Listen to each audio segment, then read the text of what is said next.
Welcome back, Harshan. Um, in the previous session, we were talking about the broad background of the history and the politics leading up to the moment of independence. And now we are roughly around the early 40s. War has broken out. The Ceylon leaders have to make a choice, but yet at the same time, they want to pursue their claim to greater self-government, greater autonomy for Ceylon. Building on what had been achieved under the Dominion Constitution, they had now had about 10 years of experience working that constitution. Many of them have by now experienced government, making decisions at a very high level. And this is the moment at which, nevertheless, that in 1942, that the Ceylon National Congress finally decides to adopt the official policy of demanding from the British government that Ceylon should receive independence. And I want you to unpack that idea of what independence really meant. And the means with which they wanted to proceed towards that. I want to also, in this period that we're talking about, from about 1942, 43 onwards to 1948, there's a very interesting train of events. You have written extensively about it, and others like Professor K.M. De Silva, both in his great history of Sri Lanka, but also his wonderfully erudite introduction to the papers on Ceylonese independence in that very valuable collection, writes very eloquently of this period. There's a lot of primary archival material that historians like you can use in that period, and in many ways, unlike a lot of other periods, in fact, of Ceylon, Sri Lankan history, this is one of the periods in which I think some of the most interesting work has been done, very well documented, very well supported by primary material. So, few things. Two things that I want to achieve talking to you in this session. One is to help us, take us through these last 5 or 6 years and what happened in chronological succession. And then who were the big players in this. Some are better known than others, but even some of the lesser well known or forgotten figures now played a very significant role in Ceylon becoming independent in 1948. So shall we begin round about 1942, when the Ceylon National Congress passes the resolution officially requesting His Majesty's government to grant Ceylon its independence. Cheers. Cheers. 1942 is a critical year in the region as well, because in 1942 India, under the Indian National Congress, by which time is a very different beast politically and in terms of its objectives from Ceylon's National Congress. And also, this is also the same year that Singapore falls to the Japanese. So it's a very fraught period in regional, imperial and Asian history at that time. So the call for independence cannot be taken as a purely domestic issue, but one in this context. And the Quit India campaign... And by the way, the fall of Singapore, what did it actually mean in terms of the prosecution of the war effort, and what did it mean for Britain? Well, Singapore naval base was seen as impregnable and a symbol of Britain's permanence in the region. And so it's the fall of Singapore and Malaya during that time signal that this was not the case. So this had... and then Ceylon became the front line.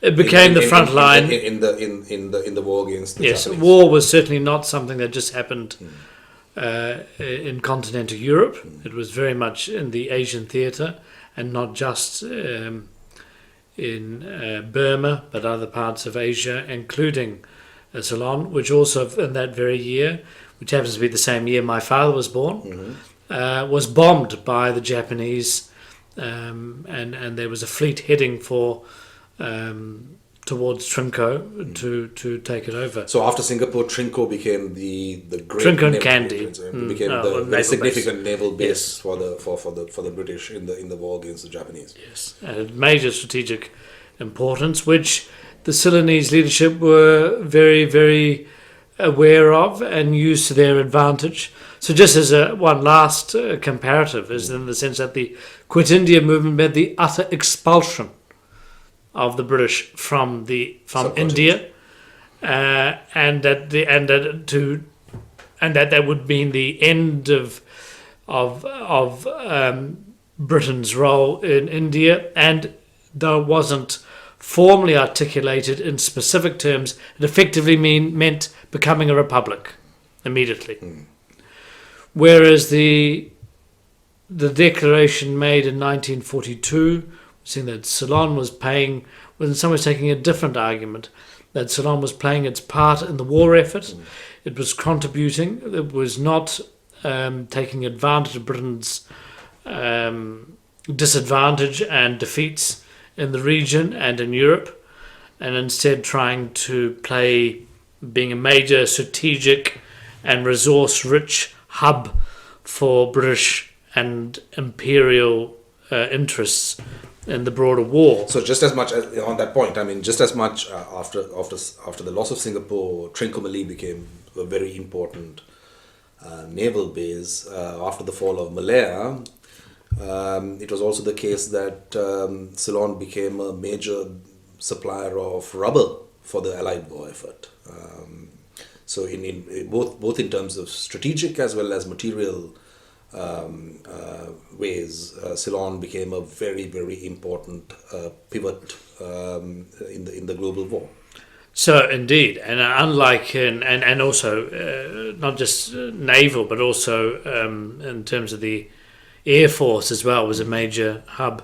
But interestingly, yes, not that Ceylon, rather than having the campaign of civil disobedience, which we see in India during that period, which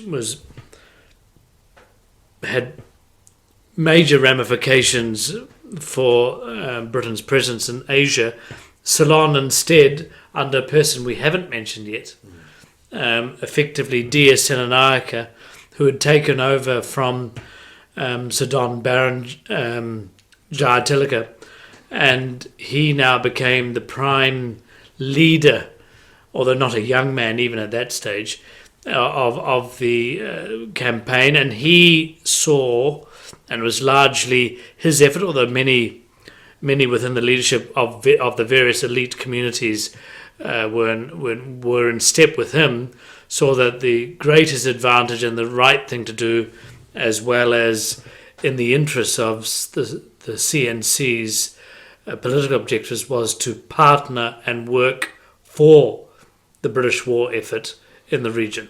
And in exchange, win the goodwill towards winning concessions for the constitutional self-government that they wanted. Although, I mean, I think it also should be added, and this should be also applied to Nehru and Gandhi as well, and to Jinnah, that it wasn't purely transactional.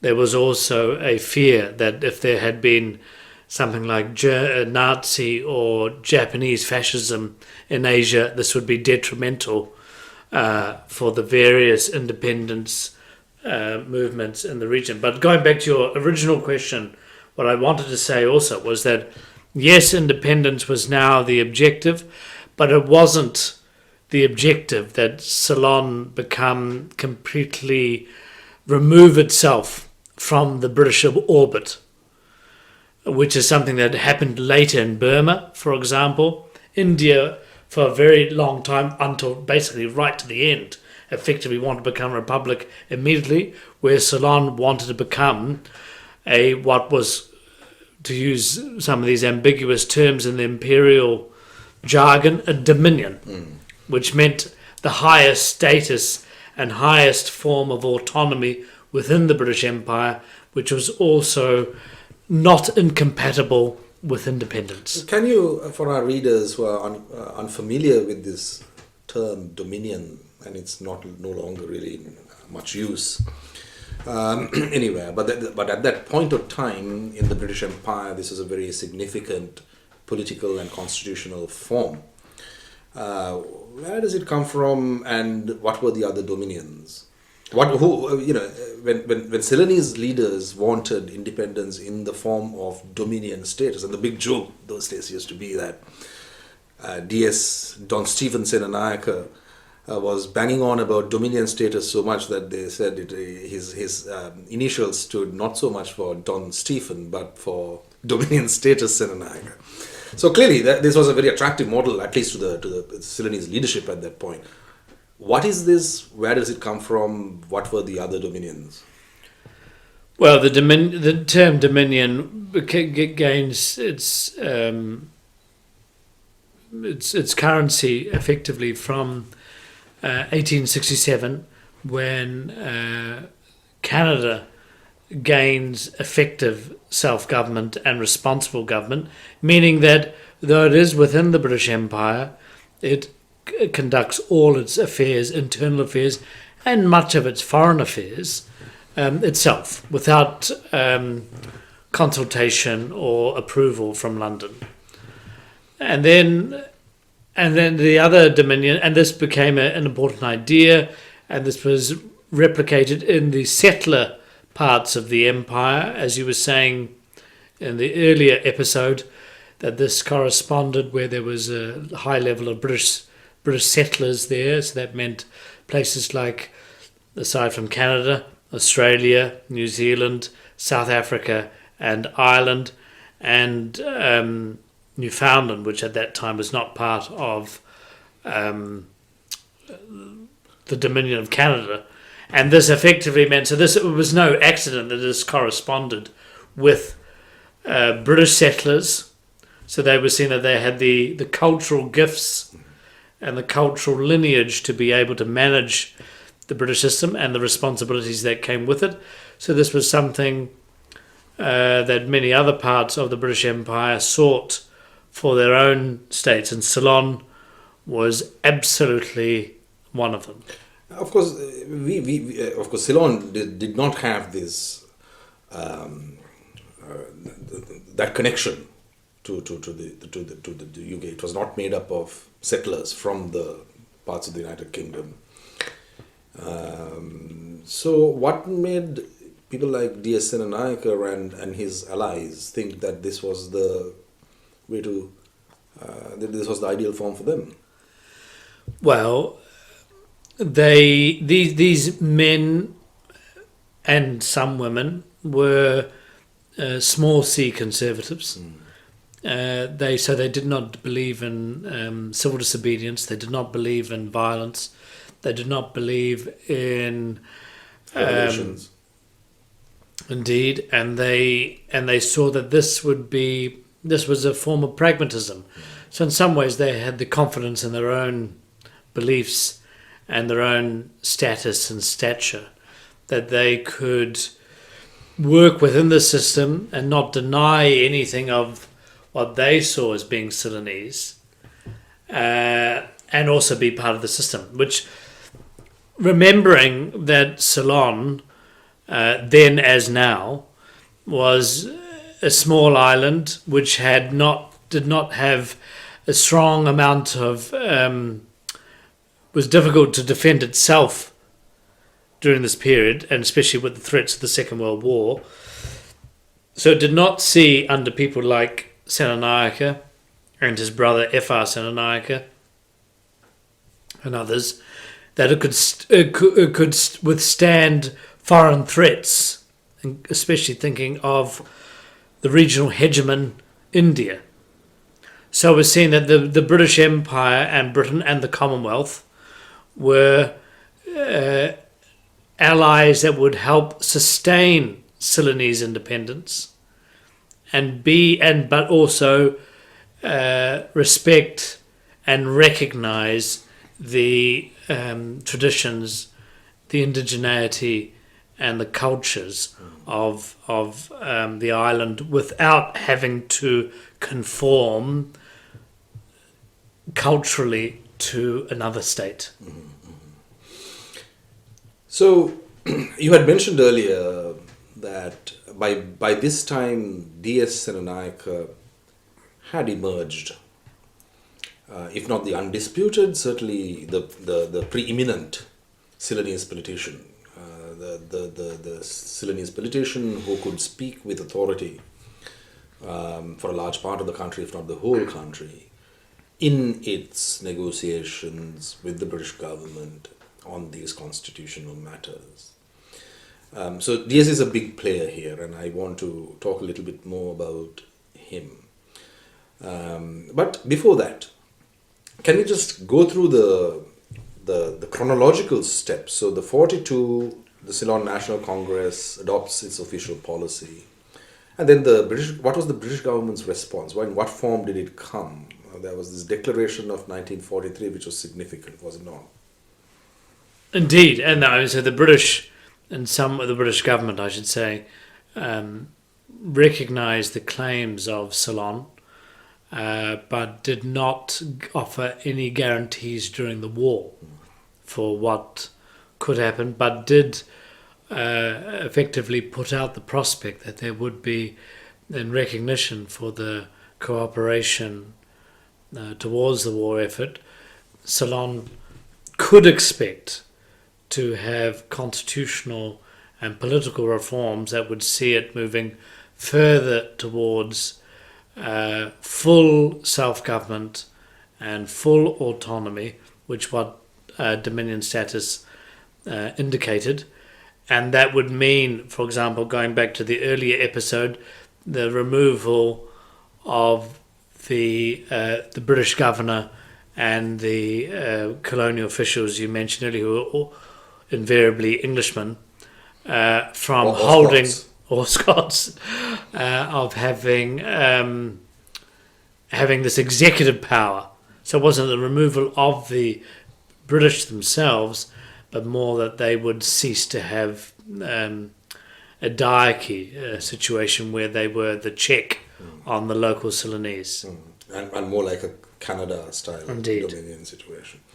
So that was the declaration, His Majesty's government declaration of 1943, responding to the CNC demand that recognizing Ceylon's loyalty and contribution to the war effort, recognizing the desires of the people of Ceylon for fully responsible government, and expressing sympathy with it, but essentially putting it off until after the war to really consider what those reforms might look like. What then was the response of the CNC, and in particular, what was DS's response to that?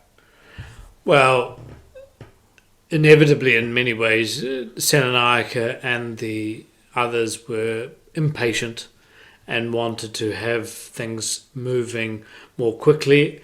And Senanayake, for example, brought up the contrast of somewhere like Burma and India, where there had been in some ways open rebellion against British rule, and yet they were moving faster towards self-government than Ceylon. And in some ways, in answer to this call, which coincided with the war, at least in Europe, moving towards a culmination with the heaven-sent defeat of the Nazis.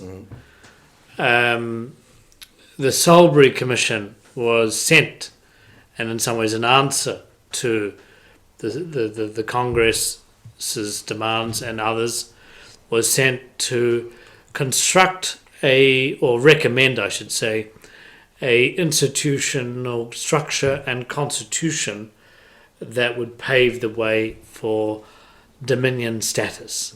and that was set up and that this commission, named after Lord Salisbury, who had been a minister in the Chamberlain government, president of the Board of Education, and other figures were sent to Ceylon in 1944, and they said till 1945 to tour the island, listen to individuals, admittedly often from an elite background, but nonetheless not just in Colombo, to get an idea, but also to recommend what type of constitution should come into play. Sure, but something else happened, did it not? So Senanayaka's response to the declaration of 1943 was to... obviously he was disappointed by that response, but he didn't take it as a complete rejection, and instead what he did was to develop his own draft. And in this is where I want to bring in some of the other people who played a very great role in this. This draft constitution, essentially expressing the what was meant by dominion status for Ceylon for the first time in a concrete written form, was developed by DS and two others of his advisors, and then he got it adopted by the Board of Ministers under the Dharma Constitution as a whole, which then served to help the Salisbury Commission, and particularly with Lord Salisbury, who struck up a very good relationship with DS and other CNC leaders when the commission was here. Now, this is the context in which I want to talk about the role of two others in addition to DS, Oliver Ernest Gunathilaka, later Sir Oliver Gunathilaka, and a subsequent Governor General, and Dr. Ivor Jennings, and later Sir Ivor Jennings. How were these three people brought together? Well, as often with things in history, they're done in some ways by accident. So, turning to the last figure you mentioned, Ivor Jennings, he was a young 38-year-old man who had already had a very distinguished academic career in Cambridge and the London School of Economics, and left the island, another island in 1942 to come to Ceylon to become the principal and later vice chancellor of what would become the University of Ceylon, and which would move to Peradania. And as a young man, his area was, though he was a professor of constitutional law, he was very much interested in politics, in history, and obviously in law, and he wanted to be of use, and he was very interested in the British Empire and what it meant in self-government. So he's someone there who's interested and wants to play a part. And then the other person you mentioned, who we haven't mentioned yet, is OEG, Oliver Gunathilaka, and he was a Ceylonese civil servant par excellence, in the sense that he knew how the system worked. He knew all the main personalities. He was very adept and very clever at working the system. He was personally extremely clever and personally also rather dubious in how he functioned. And it's interesting, actually, in a slight contrast to some of the other figures we've discussed so far, Asanga, he's also someone who isn't of the Govigama or Velala background, nor is he Buddhist or Hindu. He is a Christian of a not as high background as... His father was the rest house keeper at Indeed. Although he had, as you know, a privileged education in himself, studying at Trinity in Kandy.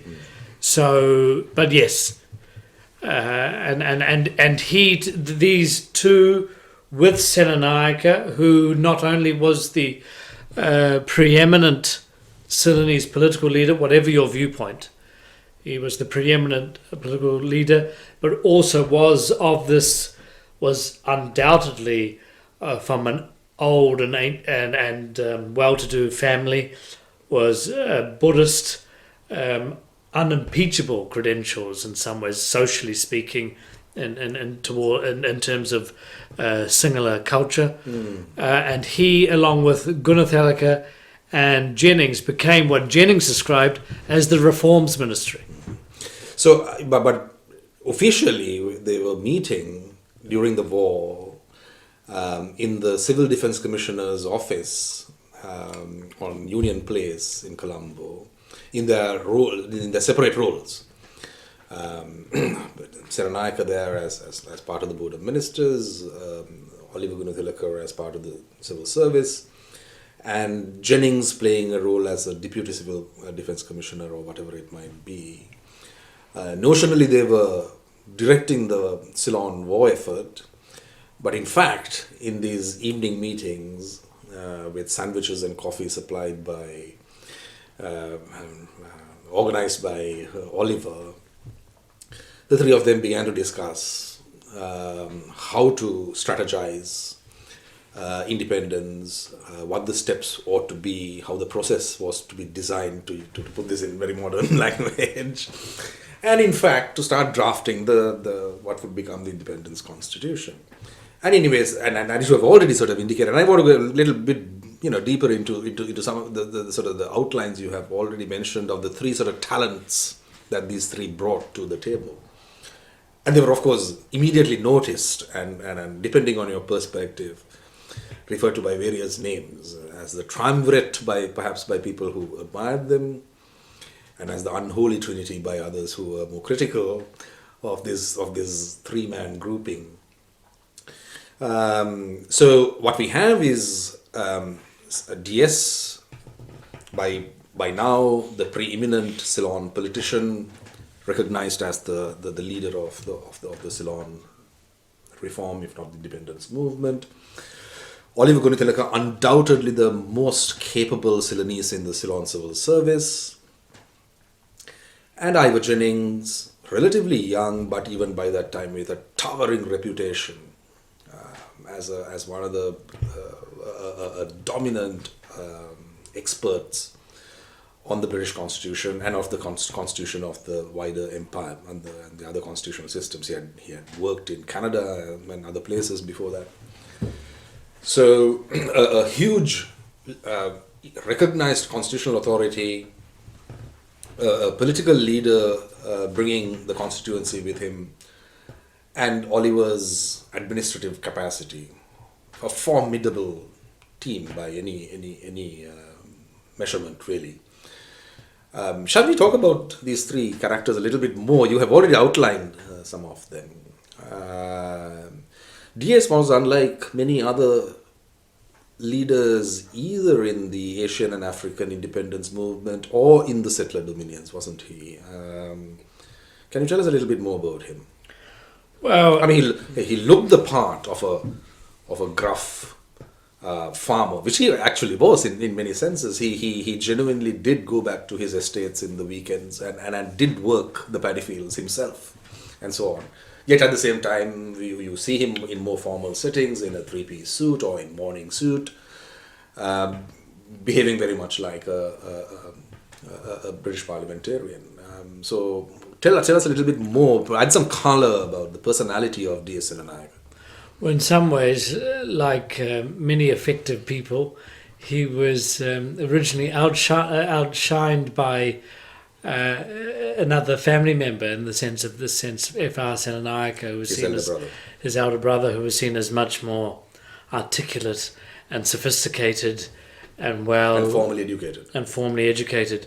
Whereas, yes, I suppose no one who went to St. Thomas's can be said to be formally educated. So I'm going to let that pass because that's slightly more important matters to focus. But as you say, in terms of the land, he was also, for example. But you know the most wonderful story about D.S. at St. Thomas's, which is that he was always coming last in class. He was really academically very, very bad. He was he much preferred at St. Thomas's to spend his time growing mushrooms and doing field sports and stuff like that. He was a real disappointment, particularly given his brother's brilliance, F.R.'s brilliance. But one day he did go back home to Botale and told his father, the Mudliya Don Speter Senanayak, that he had actually this time come third in class. And this was cause for great celebration until, of course, the old Mudliya asked him how many boys are there in the class, and he said there were 4.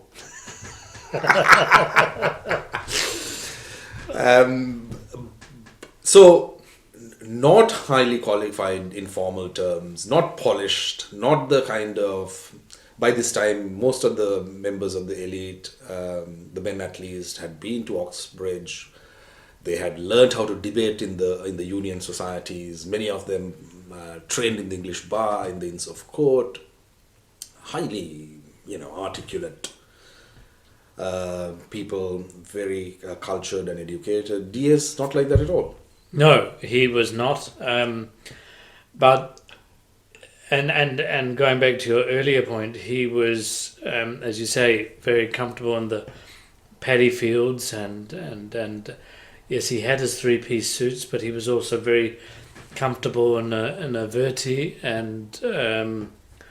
and speaking the vernacular and so on. And he was, interestingly, in his time on the Board of Ministers in the Donoughmore Constitution, probably at his happiest in charge of agriculture, whereas most political leaders across in the colonial world would not have picked that portfolio to make their mark, but he did make his mark, and yes, he was again. And in that portfolio, he had also had this experience of working with very clever British, C.V. Brain, for example, and others, and he had made a real mark, hadn't he? I mean, he had irrigated large parts of the dry zone, started rebuilding tanks, opening up large parts of the country to recolonization, as it was known at that time. So he was a real success. I mean, he was a doer.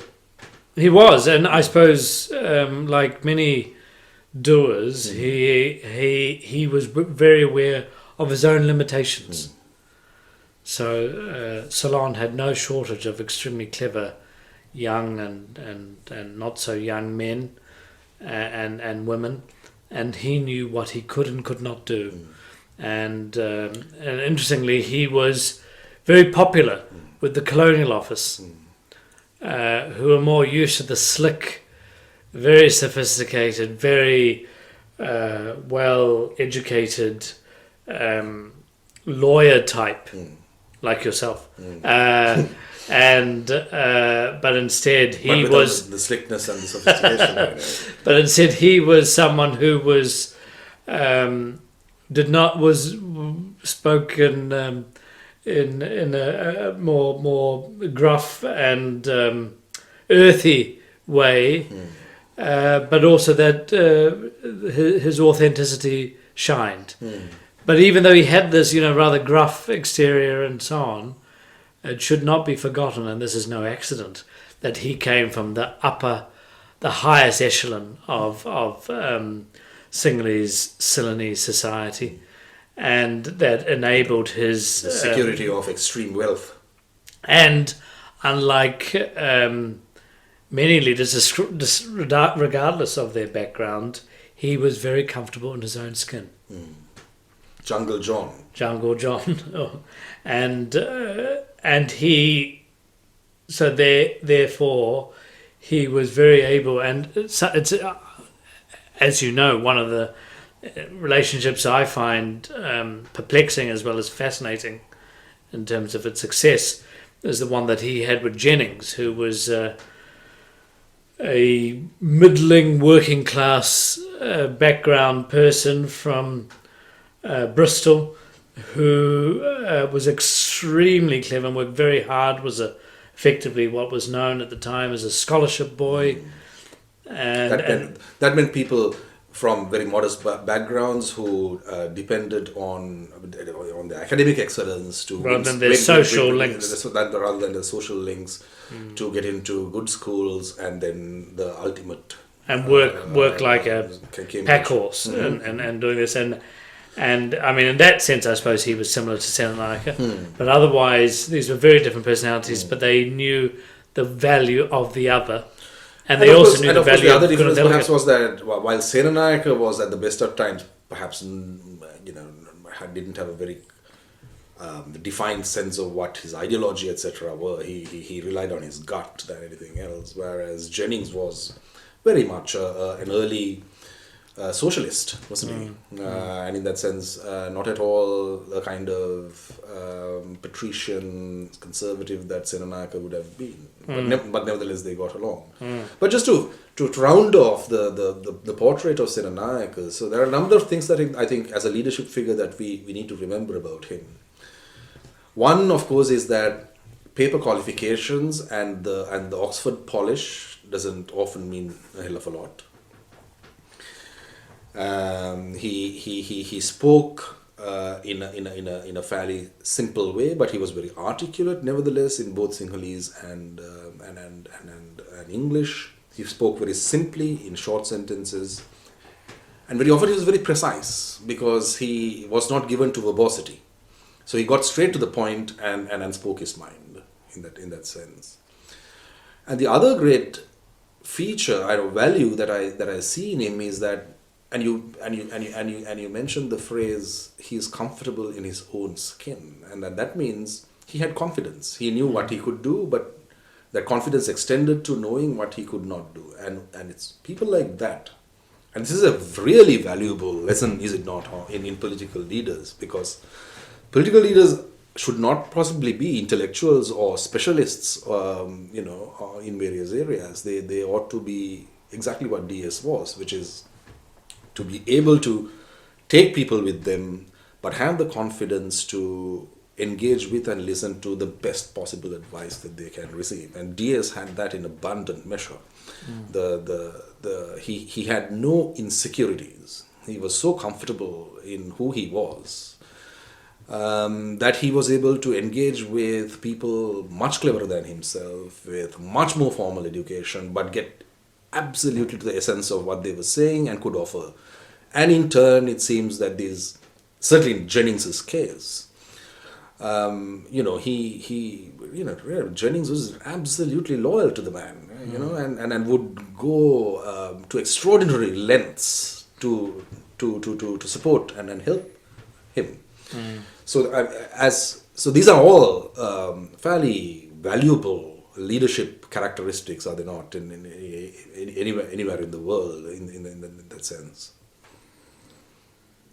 Yes, he was all the things you describe, but I suppose in some ways some of the pitfalls of that type of leadership was that he, because of his reassurance and reassuring ways and his strength of character and so on, in some ways it hid some of the fragilities within the broader society and the political settlement. So jumping very much ahead to just prior to independence, he is, despite the respect that he's held in across the country, and how he is able to find a very moderate but convincing appeal to all the different communities, for example, saying they must be Ceylonese first and then Sinhalese second, or whatever the community is. It is in some ways shrouding the important fissures that are existence there, that would come, and that in some ways is best seen with his battle with, or the ultimate accommodation of Gigi Ponumbalam during that time, where Ponumbalam, who was in some ways the opposite of Cyrenaica, by being an extremely clever orator and debater, King's College, Cambridge, much more like his opponent across the House, Bandaranaike, than with Senanayake, but who believed that the picture that and program that Senanayake was trying to present of one of creating a Ceylonese polity was actually a stalking horse for Sinhalese domination, which is why Ponnambalam put forward his idea of 50-50, meaning that half the legislature, the elected legislature, should be held by minorities, plural, not just Tamils, with the Sinhalese on the other side. But Senanayake's skill was to show that this was unnecessary, and that the Tamils and Muslims and other groups could feel confidence in him and could respect him. And to a degree that was some confidence that was repaid. But that doesn't take away from the fact that that was the institutional apparatus of the state, and the constitutional settlement that would emerge in 1948 was not robust enough to reflect the realities in society at large. It relied on the personality, relied on good chaps. The good chaps theory of constitutionalism, which is very familiar to some of us who work in the history of British constitutionalism. The idea that a disinterested and well-meaning elite has to be there to run the affairs of the state. And of course, when that elite is not there, as we discover in Ceylon in short order after independence, the whole theory of that government collapses. So,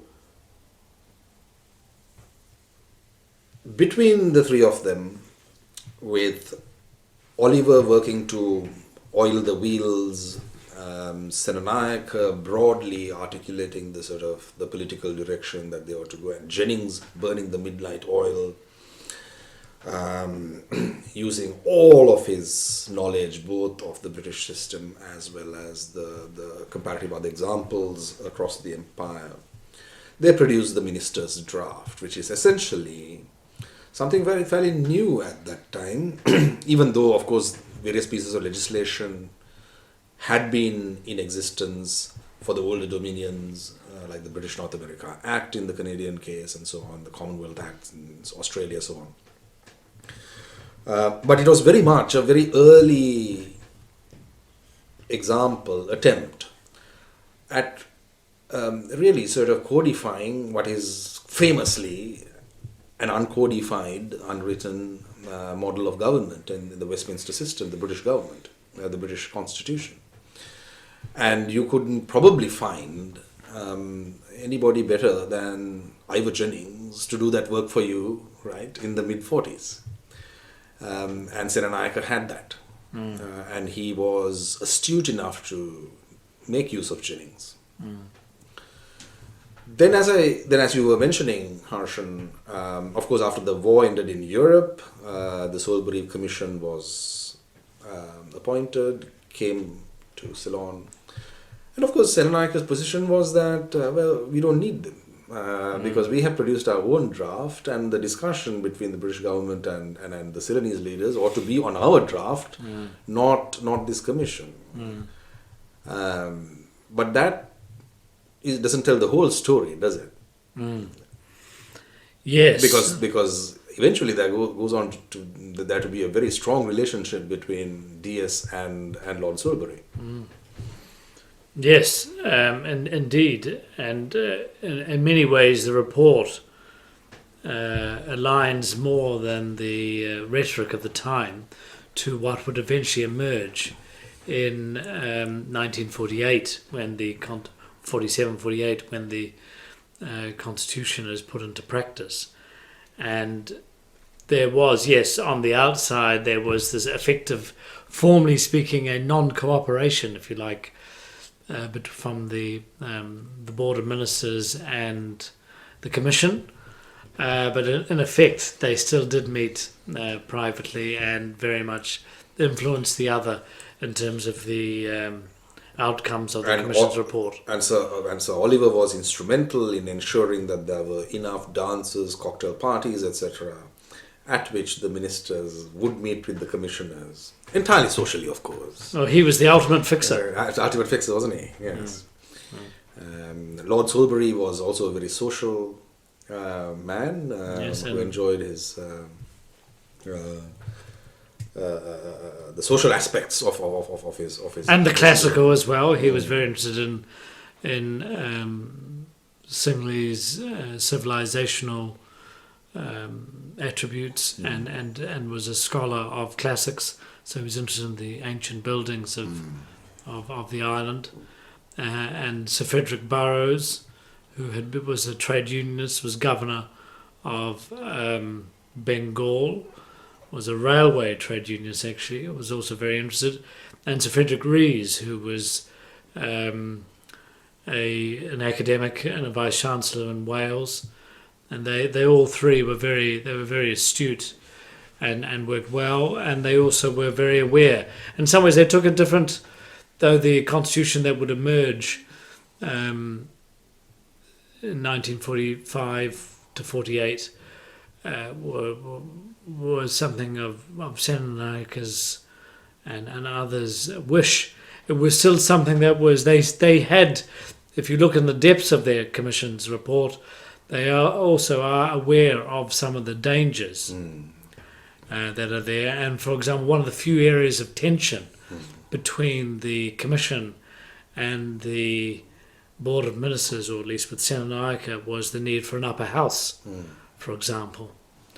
And one of the reasons the commissioners believed there should be an upper house was that this could give, in some ways, recognizing the diversity, plurality of groups and interests within the small island of Ceylon, that maybe an upper house could be a way where these groups could be represented without changing the dynamics of a popular elected lower house. And this was something that Ceylon, for example, saw as unnecessary. And one of the final negotiations that happened at the end was the ability to remove the governor's powers to appoint a small group to the upper house that would represent groups that were not otherwise represented in the lower chamber. I want to talk about the content and the structure of what became known as the Salisbury Constitution, or the Independence Constitution. In my very partisan view, what would be really known as the Jennings Constitution, given that, subject to the kind of significant alterations that the Salisbury Commission actually did to the minister's draft, what what became the Independence Constitution was what Ivor Jennings drafted with the instructions of DS between 1944 and 45. And I, as I've argued, including in a chapter for one of your books on Jennings, Harshan, when you look at the Ceylon Independence Order in Council, which is the form of the Independence Act, you can see all of the distinctive hallmarks of Jennings's constitutional law scholarship during his LSE phase, which was the phase just before he came to Ceylon. He was putting all of those theories into actual effect, including the famous manner and form theory, which is embodied in section 29. But that's for a later episode. That we want to talk about the structures of that constitution a little bit more in detail. But so the minister's draft is taken as the central basis, but with certain significant additions, such as the recommendation of a Senate. The Salisbury Commission report becomes the basis on which Ceylon's independence legal instruments are drawn up. They're done in the form of an ordering council, which is a form of primary legislation in the UK. It was easier to do it that way rather than through an act of parliament. But the Ceylon Independence Act was also passed, and then eventually on the 4th of February, independence becomes a reality. But before that, though, the constitution goes into force. There isn't, in fact, a national election, and the outcome is much more precarious than one would imagine, is it not? I mean, DS does emerge under the new constitution with something of his preeminence intact, but it is far from a foregone conclusion that he would be able to sort of form a stable government. And I want you to sort of say a little bit more about that first general election in 1947, which would be in many ways politically the condition precedent for a smooth transfer of power to come in 1948. And I want you to say a little bit, but one of the things about this story that I also want you to highlight perhaps is, you've already talked a little bit about G.G. Ponnambalam, the leader of the Tamil community at that point. Or the Tamil Congress, not the Tamil Congress. Community.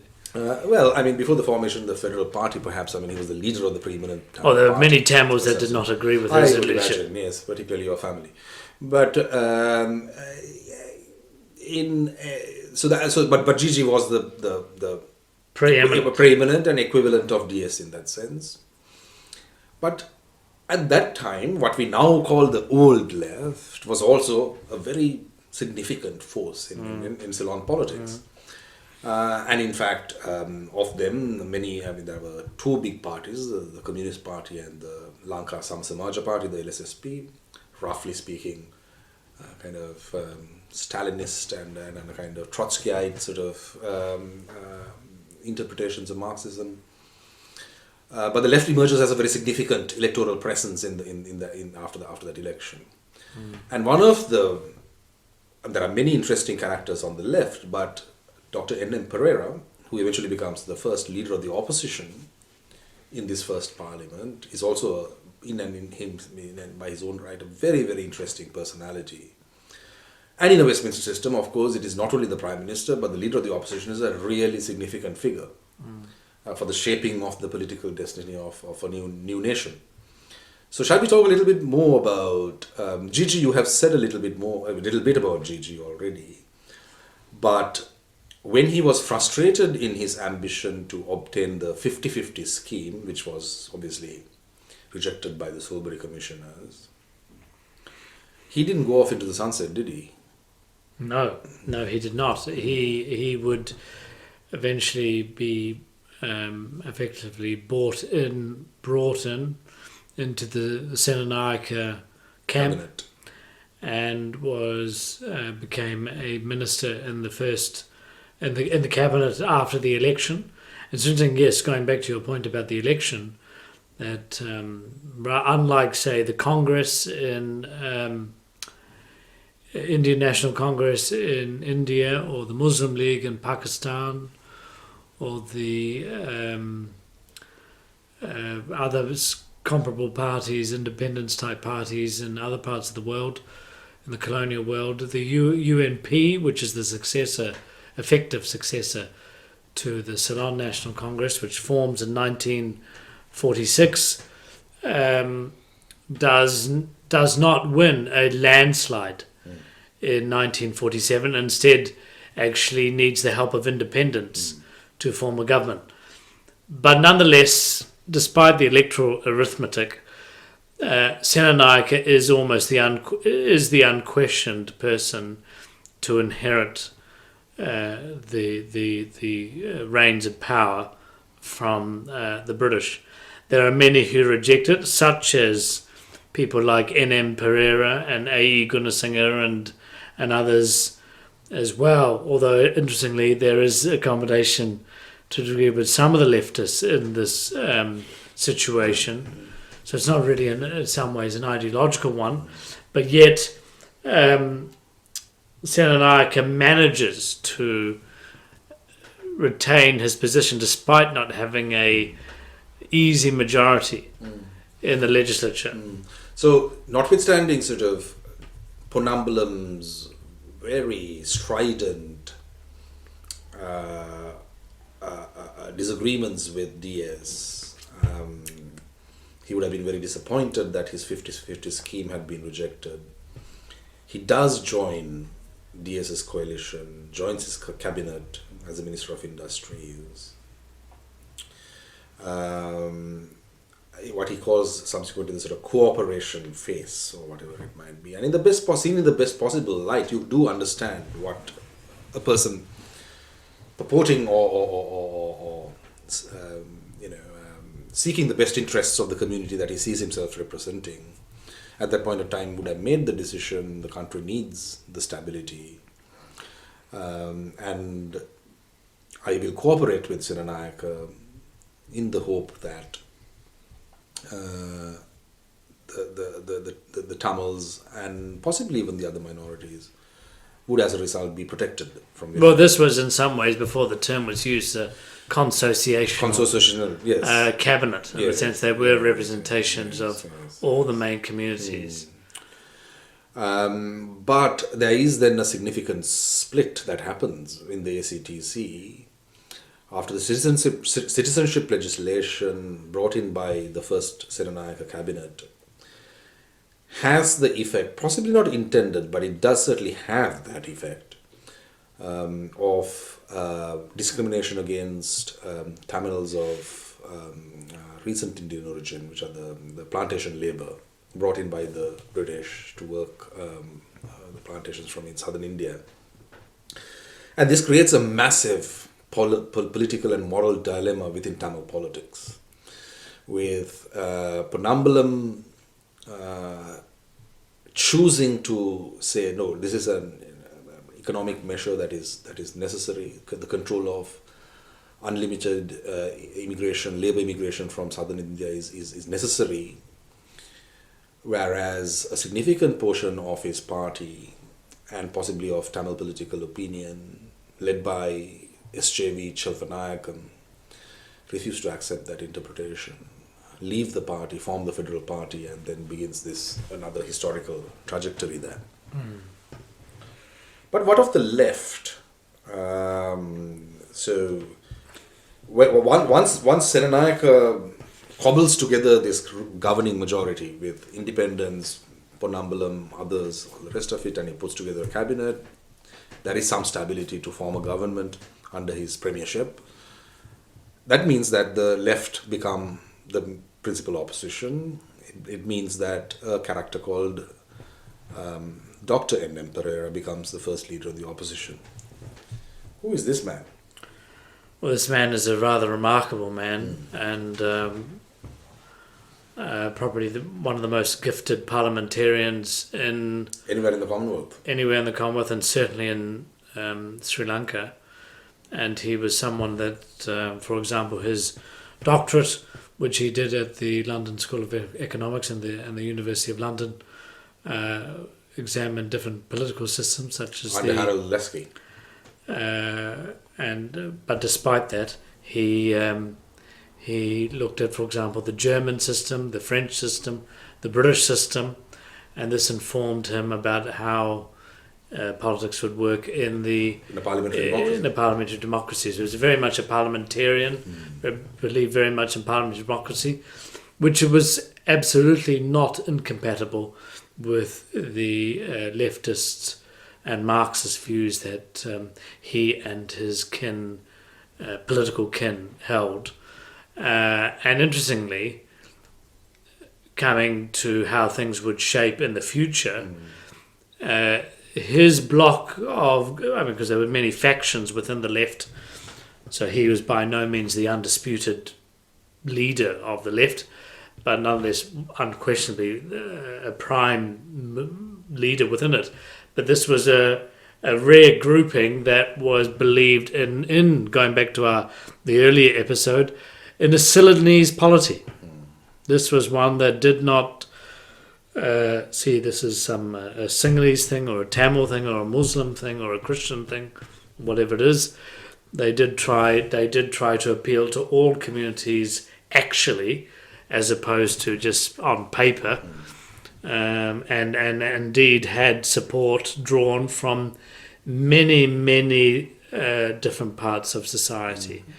And in some ways, if you look back, as I have, at some of the debates in the chamber during that period, it is notable the level of sophistication and understanding of of not just Sri Lankan politics and history, but also of the wider world. And it would be a struggle to find someone who was as well equipped and articulate and able in using British parliamentary tradition than Dr. N.M. Pereira. So, in many respects, you see glimpses at this historical moment in time, the historical moment in time called independence, of some of the strengths with which we began. Ceylon or Sri Lanka began its independent existence, political existence in the modern era. You saw a smooth constitutional transfer of power. You saw sometimes what is called a flamboyant display of leadership, comfortable in its own skin, able to marshal the best possible advice in reaching its goals, including from British advisors, the ability to build good working relationships with the imperial power, and in fact showing very quickly on that they are able to adapt quite quickly to the sort of the dynamics and the mechanics of parliamentary politics, of coalition building, of constructing a cabinet which is broadly representative of the pluralism of the country, yet at the same time having a strong opposition, with opposition parliamentarians who understand parliamentary democracy very well, the conventions through which it works. These are all very promising features. The absence of violence, and contrasted to what was going on at that point in the subcontinent, where millions of people were being displaced and killed, and extraordinary violence. This was a very tranquil process, and of course Ceylon was very wealthy at that point of time. After the fall of Malaya, its supply of rubber, it had a very good sterling surplus in its bank accounts. It's a very wealthy, stable little colony, with this sort of educated and moderate elite, all of those kinds of things. Yet at the same time, Harshan, as you have nicely sort of picked out for us, the fissures were also becoming evident, right? The idea that it was highly dependent on certain personalities being there and their prestige and their sort of peculiarities being, in order to, not so much a reliance on institutions, but on personalities and their abilities and goodwill. We are also beginning to see the makings of the ethnic fissures that would become hugely significant, that politics would very soon become something that is completely revolving around the division between particularly the Sinhalese and the Tamils. That the Sinhalese would seek to control and dominate and reshape the state according to their own needs, and that would in turn provoke a hostile response from the Tamils. All of these things we are beginning to see. And the rest, of course, is history, and it's probably beyond our purview in this podcast, where we are looking at independence, to discuss what happened after that. Possibly in future, you and I will have a further conversation about all of that. So I want to bring this particular episode to a close on this on that sort of summary of issues. Is there anything else that you would like to say? As we end the independence moment, it is one pregnant with possibility and with hope, but also the sign of some very dark clouds gathering in the horizon. Could that be an accurate image? Well, it's in some ways difficult and rather telling to read the coverage of what happened on this day 75 years ago, of how positive and how happy and how constructive it seemed at the time, despite these things. And then it's inevitably one's mind moves to how things changed very quickly. So there was great promise, and this again, to emphasize, was not something just seen either from Whitehall or Colombo, but actually the wider world saw that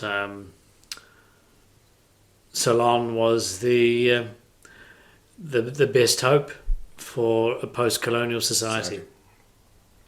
But it was not to be. Thank you very much, Harshan.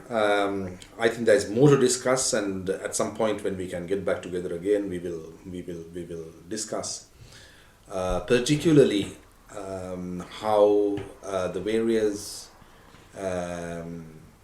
cultural aspects, the aspects of political culture, particularly the interplay of economic class, of ethnicity and religion, how that shaped and determined the quality and nature of political leadership, and how both these elements interplayed within the sort of legal or constitutional structure that was put in place, and how that determined what is sometimes known as path dependencies, right? About how the Sri Lankan state then evolves eventually into the depths of ethnic fratricide and civil war.